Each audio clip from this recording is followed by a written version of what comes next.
I was nearly ended trying to make this gift. I've introduced the project. Now you may have 5 questions. Question 1. Is this something I could or want to build?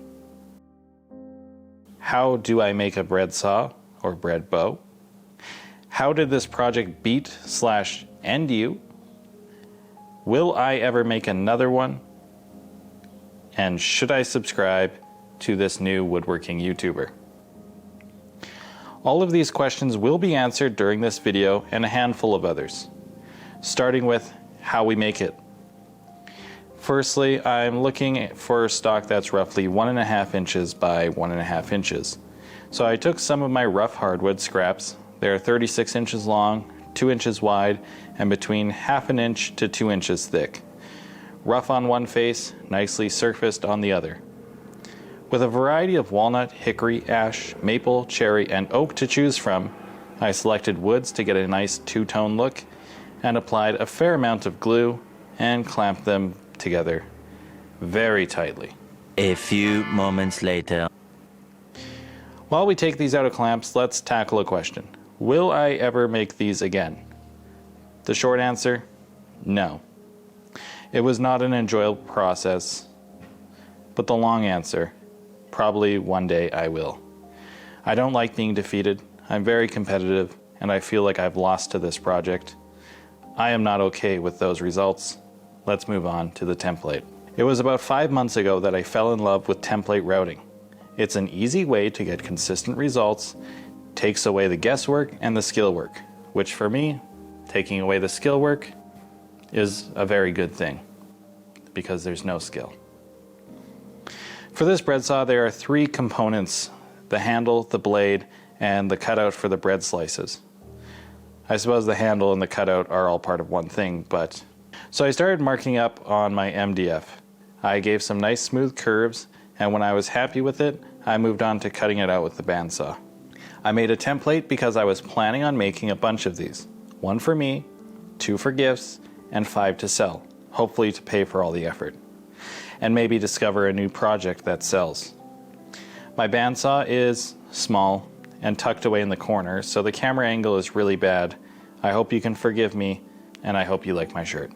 And now it's time to take that rough stock that we glued together and make it into a usable dimensional blank for our bread saws, starting with the jointer.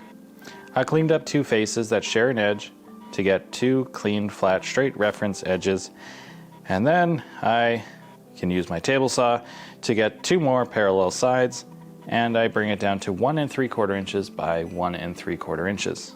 Now while I trace the template and cut it out with my jigsaw, I will tackle another question. Can, or better yet, should you make this project? Can you? Absolutely. There are so many ways to tackle this project. If you're doing a one-off, I would skip the template and go straight to the jigsaw and call it a day after that. Should you? Well, what's your motive? I think the way that I go about it is a viable way to make these and to make money doing it. But there are better ways. A CNC, for example, would be much easier and overall probably more cost effective. I think it's a nice project and it makes a good gift, and the one that I got out of that was well received for the most part. More on that later. Now we add our double-sided tape and we start the template routing process.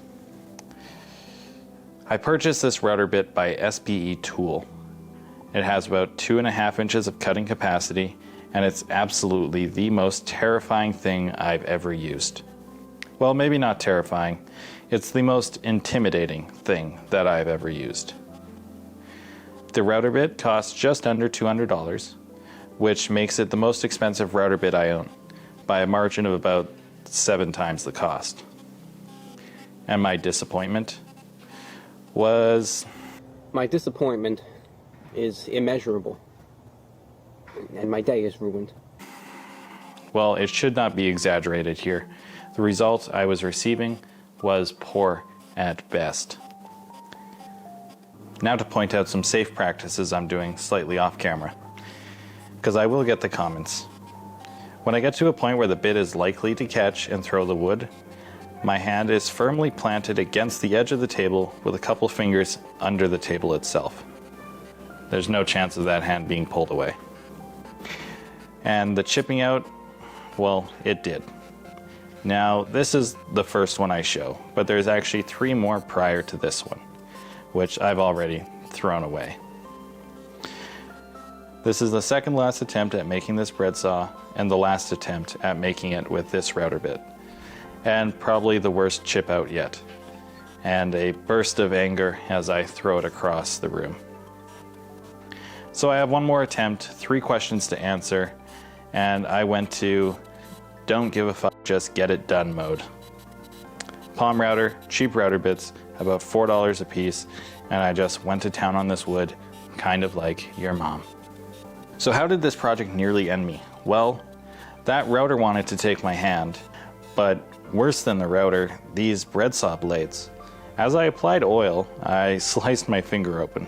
I barely grazed the blade, but it cut incredibly deep, and when I gave this as a gift, yeah, you guessed it, it cut them as well. They were not happy about it. I barely made it out alive. So, this project was very dangerous for me to tackle. Now we're in the finishing steps. Round over, sanding, applying some oil, and attaching the blade. That's the order you should do it in. Oil, then attach blade. So that answers the question on how to make the bread saw / bow, and that leaves one last question. Should you subscribe? Well, if you're still watching at this point, then I would say I've provided some entertainment, and maybe I've taught you some things. So I would ask in return that you like this video and subscribe. Allow me the opportunity to entertain and teach you more things in the future as I discover more things. And now I will wrap things up. I want to thank you for watching, and I hope you have a great day. Did I just cut myself again? Did I actually just cut myself as I was about to tell you to be careful with this blade, because you might cut yourself? Just a poke. We're okay. Now you may have thought that the most dangerous part of this project was the router. Wrong. It's oiling this thing if you have the blade on. Oil it first, then put the blade on. And then never touch it again, because it's dangerous. It's a weapon, and it hurts. And it cuts very deep. Kind of like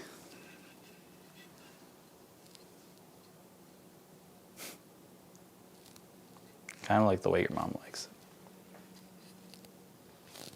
it. All right, we're gonna close this video down. Thank you for watching, everybody. Thank you for watching. If you enjoyed this video, my name is Patrick. And if any of you noticed during the intro that I've got a red mark here, it was my daughter. I bought a piece of plywood and I had it in the back of my truck. She was running away from me and I ran straight into that piece of plywood.